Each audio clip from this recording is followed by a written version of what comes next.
Hi hello welcome back to JDK kitchen. இன்றைக்கி ரொம்பவே சூப்பரான அவல் ரவை வச்சு ஒரு பிரேக்ஃபாஸ்ட் இல்லை டின்னர் ரெசிபி எப்படி பண்ணலான்னு பார்க்கலாம். இது கிட் லஞ்ச் பாக்ஸ்க்கு செஞ்சு கொடுக்கலாம். நான் 1 கப் அவல் எடுத்து அதை நல்லா வாஷ் பண்ணிக்கிறேன். தண்ணி ஊற்றி வாஷ் பண்ணதுக்கப்புறமா நான் அதை இன்னொரு பவுலுக்கு மாற்றிக்கிறேன்.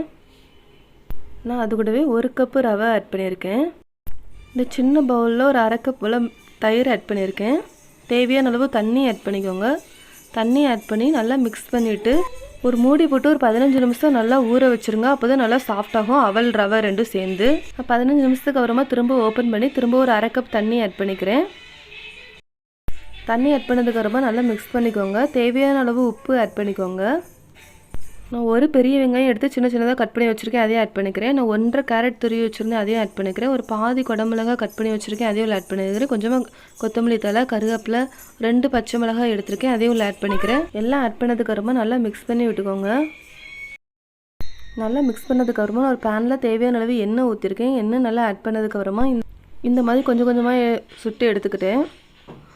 ஒரு பக்கம் வந்ததுக்கப்புறமா திருப்பி போட்டு 2 பக்கமும் நல்லா வேக வச்சுக்கோங்க. இது ரொம்ப டேஸ்ட்டாக இருக்கும். சும்மா சாப்பிடவே ரொம்ப டேஸ்ட்டாக இருக்கும். நீங்கள் விருப்பப்படுற சட்னி வச்சு கூட நீங்கள் சாப்பிட்டுக்கலாம். நீங்களும் ட்ரை பண்ணி பாருங்கள். கமெண்ட் பண்ணுங்கள். என் சேனல் சப்ஸ்கிரைப் பண்ணிக்கோங்க. தேங்க்யூ.